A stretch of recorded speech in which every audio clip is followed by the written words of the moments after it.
Hello students and welcome to Crop Course, and in Agriculture Extension we are seeing the course Fundamentals of Rural Sociology and Educational Psychology. This is your Extension 111 course, and today we will be completing your lecture number 5 part B. Here at Crop Course we help you to prepare for your state agriculture, horticulture, sericulture and fisheries department exams. We also help you to prepare for your IBPS, AFO, NABARD, FCI, FSSAI, CWC exams. And if you are preparing for your PG entrance exams like ICI, JRF and MCEAR, then this is the very right platform for you. So do subscribe to our channel and also join us on Telegram. My name is Sharayu Deshmukh and I am teaching you extension education. ये lecture number 5 है हमारा cultural concepts, और इसमें हमने part A में culture का meaning, definition and characteristics पढ़े हैं, and we have also seen what is the definition and characteristics of customs. Those who haven't seen my previous video lecture number 5 part A, तो please आप वो video check out कीजिए. And today we will be learning about the classification of customs, then what is tradition and what is the role of culture in agricultural extension. So let's get started. So classification of customs. Customs हमने last lecture में पढ़ा था. मैं सिर्फ एक line में आपको in short बताती हूँ, just to revise. So customs क्या है? It is the socially accepted ways of acting. Okay, socially accepted ways of acting, नहीं तो behaving, is known as customs. Now customs is divided, it is classified into 4 types. इसमें first है folkways, conventions, mores and taboos and rituals. So first let us see what are folkways. So folkways are the approved form of behavior for specific situation. किसी specific situation में आपके साथ behave करते हैं, that is known as folkways, and they are customs of daily life. Daily life के जो customs है आप उन्हें folkways कहते हैं. Folkways are expected forms of behavior but are not rigidly enforced. इसका मतलब क्या है कि आप expect करते हैं उस फॉर्म के बिहेवियर को, ओके, लेकिन आप किसी पर वो बिहेवियर एनफोर्स नहीं कर सकते. फॉर एग्जाम्पल, अगर आपने किसी को हेल्प की और उस पर्सन ने आपको रिटर्न में थैंक यू नहीं कहा, so you cannot punish that person, okay, but you were expecting कि उसने आपको एटलीस्ट थैंक यू कहना चाहिए. नहीं तो अगर आप कहाँ गए हैं और आपने किसी को हाय कहा, नहीं तो हेलो कहा, गुड मॉर्निंग, गुड इवनिंग कुछ कहा, लेकिन in return that person does not greet you, okay, वो इन रिटर्न आपको हाय हेलो कुछ भी नहीं कहते हैं, तो आपको क्या लगेगा कि ये आदमी, ये इंसान थोड़ा सा रूड है, okay, because you are expecting from that person that person will greet you in return, but that thing did not happen. लेकिन उसने आपको रिटर्न में ग्रीट नहीं किया तो आप उन्हें पनिश नहीं कर सकते उस चीज के लिए, okay. So they are the expected forms of behaviour but they are not rigidly enforce. आप किसी पे वो रिजिडली एनफोर्स नहीं कर सकते हैं, okay. So they are the customary ways of behaving in the society. Now for example दिया है that greeting elders with namaskar by folded hands. आप हैंड्स फोल्ड करके आप एल्डर्स को ग्रीट करते हैं. This is a folk way. Then taking off shoe before entering a holy place. This is also an example of folk ways. तो कभी कभी जो फोकवेज होते हैं ना, वो फॉल्स इन्फ्रेंसेस पे बेस्ड होते हैं, which persons may assume a casual relationship between two things where none really exist. मतलब क्या, आप कुछ फॉल्स प्रेडिक्शंस बना लेते हो ऐसे दो चीजों के बारे में जो एक दूसरे से बिल्कुल भी कनेक्टेड नहीं है, okay. There is no relationship between the two things. For example, if a person is walking down the streets and a black cat crosses his path, और बाद में उस इंसान का एक्सीडेंट हो जाता है, the person explaining the accident may make false inference. वो इंसान ही false prediction कर सकता है कि उस ब्लैक कैट ने उसका जो पाथ है वो क्रॉस किया, इसकी वजह से उस इंसान का एक्सीडेंट हो गया. एंड हेंस बाद में वो कहता है कि one must avoid black cats crossing path, okay, in the future. अगर कोई काली बिल्ली आपका पाथ क्रॉस कर देती है तो आपने वो चीज को अवॉइड करना चाहिए. So this type of folkways, ये भी एक टाइप है फोकवेज का. It is based on your belief and your attitude associated, but these are termed as superstitions. इस काइंड के जो फोकवेज है इसे हम सुपरस्टिशंस कहते हैं. यहाँ पे वो काली बिल्ली ने पाथ क्रॉस करना और वो इंसान का एक्सीडेंट होना, ये दो चीज़ों में कोई भी रिलेशनशिप नहीं है, बट एक फॉल्स इन्फ्रेंस निकाला गया है कि अगर किसी काली बिल्ली ने आपका पाथ क्रॉस कर दिया तो आपका काम नहीं बनेगा, या फिर कुछ जैसे कि इस एग्जाम्पल में दिया है कि एक्सीडेंट हो जाना, ऐसे चीजें हो सकती है. But this is completely false. ऐसे चीजों का हम सुपरस्टिशंस कहते हैं. सो बेसिकली जब हम फोकवेज के बारे में बात करते हैं तो फोकवेज क्या है? It just helps you to understand what is the difference between good behaviour and rude behaviour.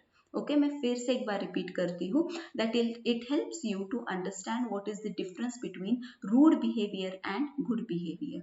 जैसे कि मैंने आपको ग्रीटिंग का ही एग्जाम्पल दिया था कि आप किसी को हाय हेलो करते हैं और रिटर्न में वो इंसान, अगर उस इंसान ने आपको हाय हेलो किया तो आप क्या कहेंगे? दैट यस, इसका जो बिहेवियर है वो अच्छा है, क्योंकि आपने वो चीज़ एक्सपेक्ट की थी उनसे. लेकिन अगर उसने आपको इन रिटर्न ग्रीट नहीं किया तो आपको क्या लगेगा कि ये इंसान थोड़ा सा रूड है.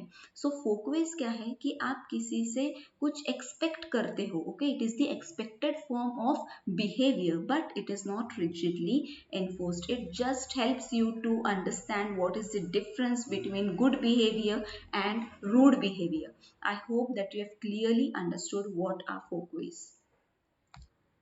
Next point is the conventions. So अभी conventions क्या होते हैं? These are the customs regulating more significant social behavior.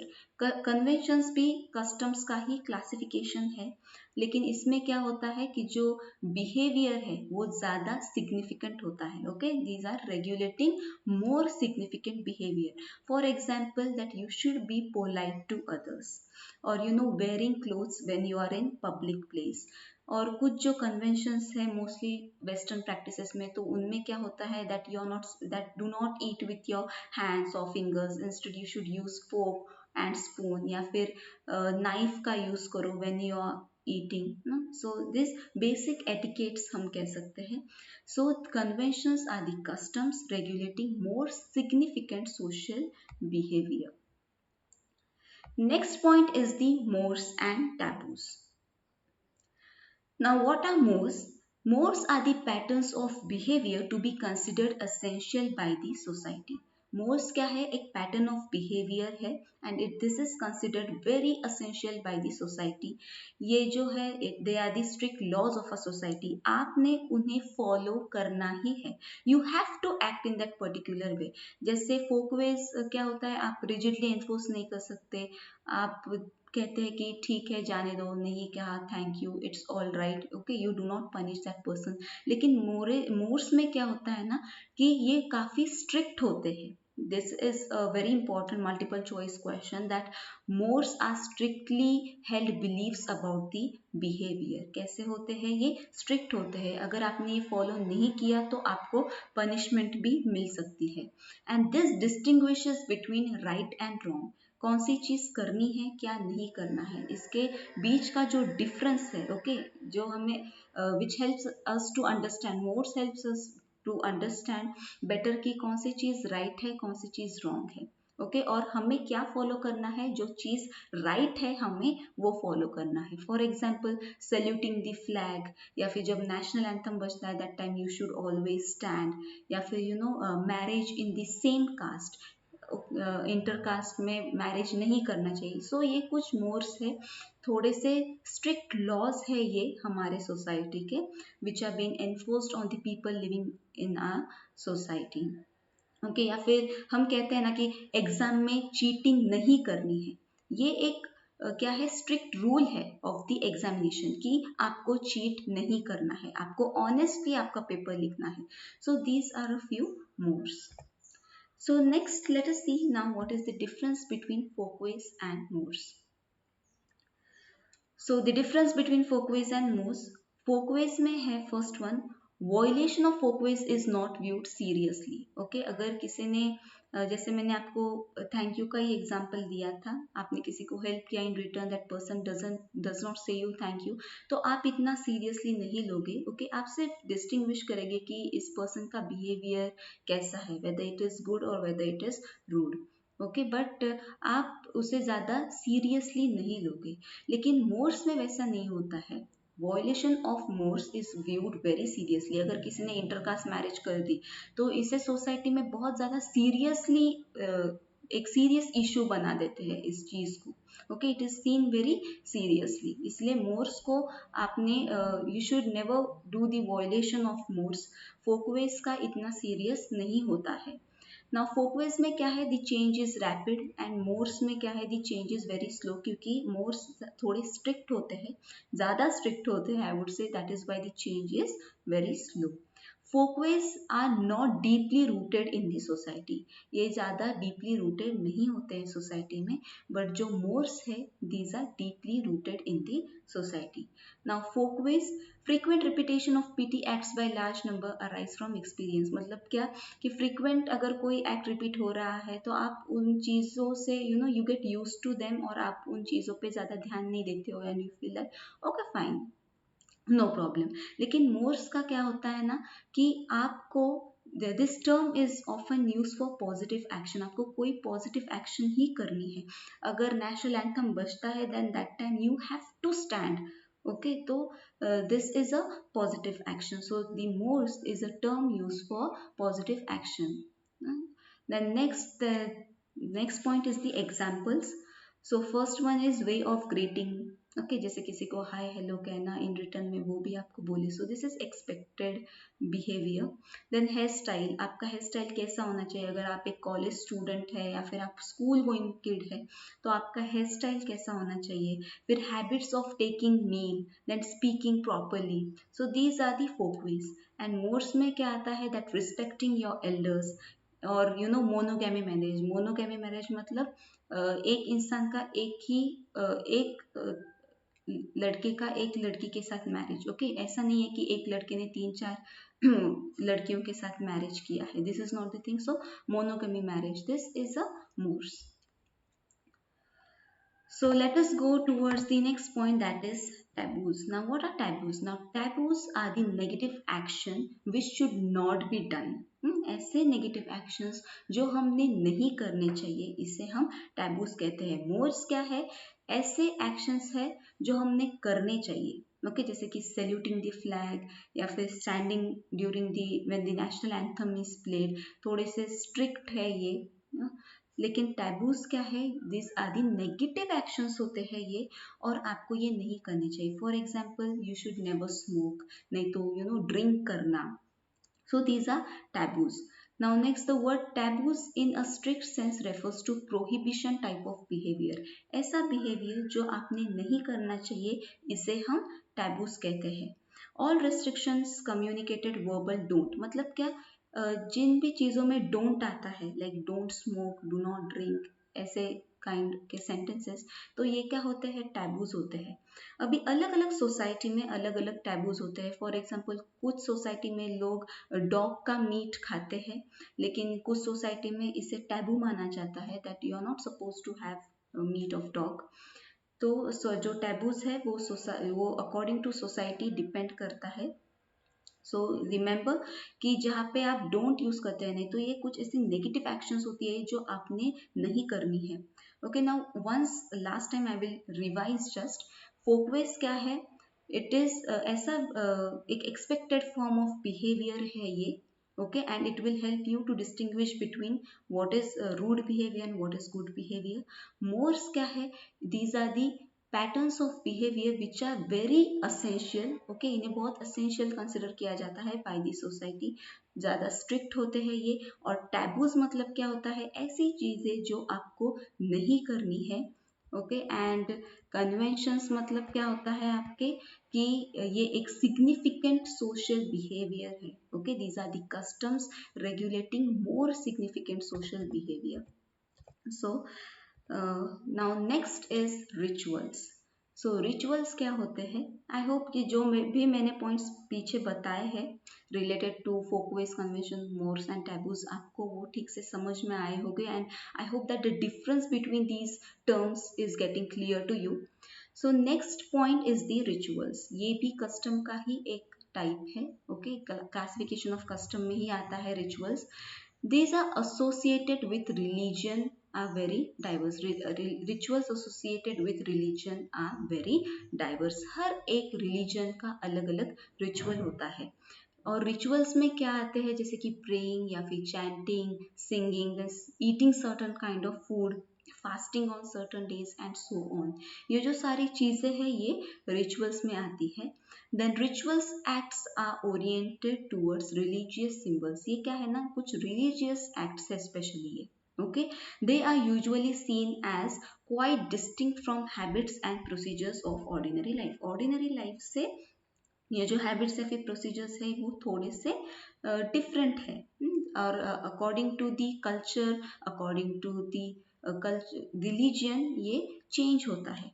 Now rituals is the pattern of behaviour और प्रैक्टिसेस एंड सेरेमनी. क्या है ये? पैटर्न ऑफ बिहेवियर है, नहीं तो प्रैक्टिसेस है और दी ceremony which has become the customary ways of dealing with certain situations. So now इसके एग्जाम्पल्स है, काफी सिंपल है रिचुअल का पॉइंट एक्चुअली, कि अलग अलग जो हमारे कल्चर है या फिर अलग अलग रिलीजन है उसके हिसाब से रिचुअल्स चेंज होते हैं. रिचुअल्स मतलब यही हमारा प्रेइंग हो या फिर चैंटिंग है, सिंगिंग है या फिर फास्टिंग है ऑन सर्टन डेज. एंड इसका एग्जांपल्स है परफॉर्मिंग द मैरिज सेरेमनी या फिर किसी की बर्थ सेरेमनी हो या फिर डेथ सेरेमनी, डेथ रिचुअल्स हो कुछ, या फिर नामकरण विधि हो after your birth. So these all are the examples of rituals. Now next is the tradition. So what is tradition? Tradition is the habits, sanctioned habits of thinking. Okay, जो customs था ना तो वो क्या था? It is the socially accepted ways of acting. Socially accepted ways of acting क्या है? Customs है. आपने कैसे बिहेव करना चाहिए, आपने कैसे एक्ट करना चाहिए in a society, that is customs. और जब आप ट्रेडिशंस की बात करते हैं, और हमने कस्टम्स का अभी क्लासिफिकेशन भी किया ओके इन 4 टाइप्स, और अभी ट्रेडिशन ये अलग कंसेप्ट है. ट्रेडिशन क्या है? It is the socially accepted ways of thinking. Okay, कि आपने किस तरह से थिंक करना चाहिए. This is tradition. T for tradition and T for thinking. Okay, ऐसे आप इसे याद रख सकते हो. अगर ये एग्जाम में पूछा जाता है that what are the socially accepted ways of thinking, so इसका आंसर है ट्रेडिशंस. ट्रेडिशन क्या है? These are the socially accepted ways of thinking. और आप इसे from one generation to another generation transmit करते हैं. जैसे कि रिस्पेक्टिंग एल्डर्स या फिर फाइटिंग फॉर फ्रीडम, नहीं तो हमारे जो फेस्टिवल्स है वो हमने सेलिब्रेट करने चाहिए. और cattle is considered as holy. तो ये सब क्या है? These are the socially accepted ways of thinking. अभी मैं एक आपको एग्जांपल देती हूँ. फर्स्ट का ही लेते हैं हम, ये रिस्पेक्टिंग एल्डर्स. सो रिस्पेक्टिंग एल्डर्स ये हम क्या करते हैं? थिंक करते हैं. This is this sanctioned habit of thinking, that is a tradition that you should respect your elders. लेकिन customs में क्या होता है? It is the socially accepted way of acting. तो हम जब कहते हैं that we should respect elders, तो हमने वैसा act करना चाहिए. जैसे कि we should talk politely to our elders, okay? या फिर हमने we should touch their feet, या फिर उन्हें नमस्कार करके वगैरह ग्रीट करना चाहिए. तो ये सारी चीजें क्या है? These are the accepted ways of acting. And respecting elders, ये जो सेंटेंस है that is this is the socially accepted way of thinking. So I hope that the difference between custom and tradition is clear to you. So the next point is role of culture in agricultural extension. Agricultural extension में ये जो culture है इसका इतना important role क्यों है? So first is cultural concepts are important tool for understanding and analyzing society. हमें समझ में आता है, we understand and we can analyze that वो सोसाइटी कैसी है. जब हम कल्चर उसका स्टडी करते हैं उस टाइम पे हमें समझ में आता है कि वो सोसाइटी कैसी है. And before starting any development programme, extension worker क्या कर सकता है, वहाँ की जो सिचुएशन है, वहाँ का जो कल्चर है, ये सारी चीज़ों को एनालाइज कर सकता है और तब वो डिसाइड कर सकता है कि वो प्रोग्राम वहाँ पे एग्जीक्यूट करना चाहिए या फिर नहीं, या फिर किस टाइप का प्रोग्राम हम वहाँ पर एग्जीक्यूट कर सकते हैं, इम्प्लीमेंट कर सकते हैं उस सोसाइटी में. The next point is for rural development, scientific understanding of culture is necessary. अगर आपको किसी रूरल एरिया को डेवलप करना है तो उसके लिए आपको जो कल्चर है उसे साइंटिफिक तरीके से समझना बहुत ज़्यादा ज़रूरी है. Then cultural concepts, they have practical implications for programs of promoted change such as rural community development, and in this way cultural concepts play role in agricultural extension, and extension worker cannot ignore the importance. हम culture का जो importance है हम वो ignore नहीं कर सकते हैं, and their role, okay, culture का जो role है, जो importance है, हम वो ignore नहीं कर सकते हैं, okay, in the development programmes. किसी रूरल एरिया को अगर हमें डेवलप करना है तो knowing the culture of that rural area is very important and it will help you to understand that how is their society, उनका कल्चर कैसा है, वहाँ पे कौन से कस्टम्स फॉलो करते हैं, ट्रेडिशन क्या है उस सोसाइटी का, and this will play a very important role in the development of the society. So now let's go towards a few important multiple choice questions that can be asked in your exams. So the first is the negative modes of a society are called. Okay, जो negative modes है society के आप उसे क्या कहते हैं? Answer is taboos. मैंने आपको बताया कि जो भी negative होगा, okay, जिसमें don't है या फिर do not है, that is don't smoke, don't drink, don't do this thing, don't do that thing. Okay, तो ऐसे जो भी negative जहाँ पे कुछ term use होता है, so that is the taboos. Then the pattern of learned behavior shared among the members of a society is called culture. Okay, एक pattern of behavior है, ये last lecture में हमने पढ़ा है in your lecture number 5 part A, that the pattern of learned behavior which is shared among the members of society, it is called as culture. Then standing for national anthem is the example of Morse. Okay, हमने देखा है ये example, ये national anthem के वक्त stand होना या फिर singing national anthem, so these all are the mores. ये कैसे होते हैं? स्ट्रिक्ट होते हैं. Next is violation of dash is viewed as more serious. Okay, आपने ऐसे कौन सी चीज़ों को वॉयलेट किया तो उसे ज़्यादा सीरियसली देखा जाता है? So answer is again mores. अगर आपने मोर्स का वॉयलेशन किया है then it will be viewed very seriously. Next question is, that are the customary ways of behaving in the society. So what are the customary ways of behaving in the society? Folkways. Sixth question, the gap in material and non-material culture is known as. ये भी last lecture का ही जो part है इसमें हमने cover किया है ये. That is known as cultural lag. Question number 7, dash are socially prescribed forms of behavior transmitted by tradition and enforced by social disapproval of its violation. The answer to this is customs. Okay, क्या होता है? ये prescribed form है of the behavior by the society, but अगर आपने इसे violation किया तो that is not allowed.